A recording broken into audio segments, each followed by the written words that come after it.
Sharavati pumped store ಯೋಜನೆ ಬಗ್ಗೆ ವಿರೋಧವನ್ನು ವ್ಯಕ್ತಪಡಿಸ್ತಾ ತಮ್ಮ ಅಭಿಪ್ರಾಯವನ್ನು ತಿಳಿಸ್ತಾರೆ ಶ್ರೀಯುತ ದಿಲೀಪ್ ನಾಡಿಗ್ ಅವರು. ಇವರು ಶಿವಮೊಗ್ಗ ಜಿಲ್ಲೆ ಇತಿಹಾಸ ಅಭಿವೃದ್ಧಿ ವೇದಿಕೆಯ ಕಾರ್ಯದರ್ಶಿಗಳಾಗಿದ್ದಾರೆ, ಶಿವಮೊಗ್ಗದಲ್ಲಿ ವಾಸವಾಗಿದ್ದಾರೆ. ಬನ್ನಿ ಕೇಳೋಣ ಏನು ಹೇಳ್ತಾರೆ ಈಗ ಅಂತ. ಶರಾವತಿ ಪಂಪ್ಡ್ ಸ್ಟೋರೇಜ್ ಮಾಡೋದ್ರಿಂದ ಪರಿಸರಕ್ಕೆ ಅಪಾರ ಹಾನಿಯಾಗತ್ತೆ. ಸುಮಾರು 90,000 ಮರಗಳ ಹನನ ಆಗುತ್ತೆ. 18,000 ಎಕ್ಸ್ಪ್ಲೋರ್ ಮಾಡ್ತಾರೆ. ಡೈನಾಮಿಟನ್ನು ಇಟ್ಬಿಟ್ಟು ಎಕ್ಸ್ಪ್ಲೋರ್ ಮಾಡ್ತಾರೆ. ಹಾಗಾಗಿ ಇಡೀ ಪರಿಸರ ನಾಶ ಆಗುತ್ತೆ.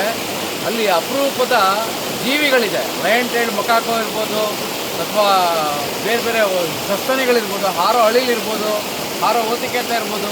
ಇವೆಲ್ಲವೂ ಅವಸಾನದ ಅಂಚಿನಲ್ಲಿ ಬರುತ್ತೆ. ನಮಗೆ ಕರ್ನಾಟಕದಲ್ಲಿ ಕೇವಲ 700 ಮಾತ್ರ ಸಿಂಹ ಮರದ ಸಿಂಗ್ಳಿಕಾಯಿ ಇದೆ. ಅದು ನಾಶ ಆದರೆ ಅದರ ಸಂತತಿ ನಾವು ಮತ್ತೆ ಎಲ್ಲೂ ನೋಡೋಕ್ಕೆ ಸಾಧ್ಯ ಇಲ್ಲ.